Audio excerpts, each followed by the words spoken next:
नमस्कार दोस्तों। मैं हूं कोमल और हमारी मुलाकात हो रही है आपके अपने शो योर स्टोरीज़ में। इसमें मेरी, आपकी, आपके अपनों की और अपनों के सपनों की सबकी स्टोरीज होंगी। आज मेरे पास है रोहित और नेहा की कहानी, जिसके कई शेड्स हैं। शेड्स क्या हैं इसके लिए आपको पूरी कहानी सुननी होगी। So let's start our story in my show your stories. Rohit ने नेहा के सामने शादी का प्रस्ताव रखा और उसने झट से हाँ कर दी।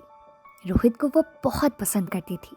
हो भी क्यों ना, रोहित आईआरएस यानी भारतीय राजस्व सेवा का क्लास 1 ऑफिसर जो था, ऊपर से वह बेहद अट्रैक्टिव और डिसिप्लिन्ड भी था।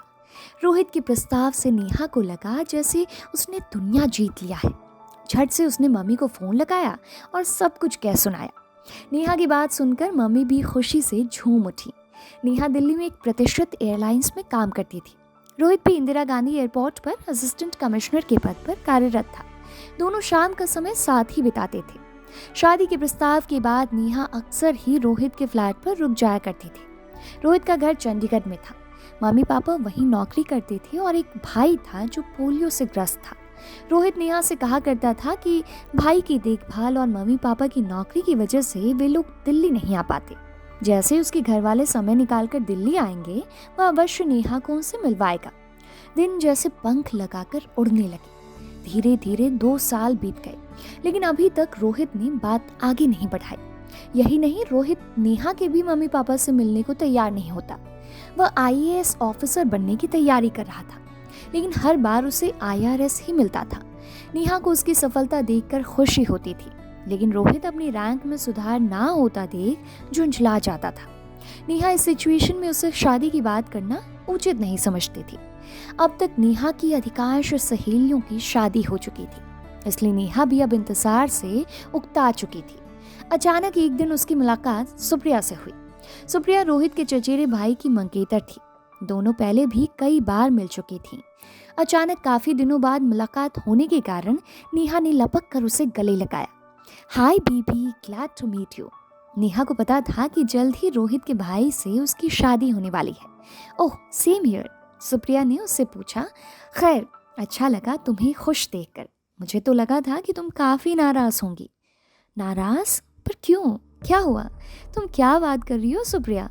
मुझे कुछ समझ नहीं आ रहा है। नेहा कुछ भी नहीं समझ पा रही थी कि क्यों सुप्रिया उसे इस तरह देख रही है। उसमें पहले वाला अपनापन तो बिल्कुल नहीं लग रहा था। अब सुप्रिया भी अचकचा गई। फिर भी उसने बताया कि रोहित की शादी पक्की होने की बात तुम्हें पता है ना? नेहा को तो विश्वास ही नहीं हो रहा था। उसके होश उड़ गए थे। उसकी हालत देखकर सुप्रिया भी घबरा गई थी। वैसे भी वह इस सिचुएशन में पड़ना नहीं चाहती थी। मुझे जल्दी घर पहुंचना है नेहा, बहाना बनाकर सुप्रिया झट से चलती बनी। नेहा सीधे रोहित के फ्लैट पर पहुंची। रोहित किसी पार्टी में जाने की तैयारी कर रहा था। रोहित, तुम्हारी शादी तय हो गई है? नेहा अपने आप को संभाल नहीं पा रही थी। देखो डियर, मैंने मम्मी पापा से तुम्हारे बारे में बात की थी, लेकिन वे लोग लव मैरिज के सख्त खिलाफ हैं और किसी भी हालत में तुम्हें स्वीकार नहीं करेंगे, रोहित ने बताया और रोने लगा। बंद करो यह ड्रामा। तुम्हारे चचेरे भाई की तो लव मैरिज हो रही है, और अगर ऐसा ही है तो मुझे बर्बाद करने से पहले एक बार अपने मम्मी पापा से पूछ लिया होता, नेहा ने चिल्लाते हुए कहा। धीमे बात करो नेहा, मेरी सोसाइटी में इज्जत है। देखो नेहा, बात को समझो। मेरा परिवार है और जिम्मेदारी भी है।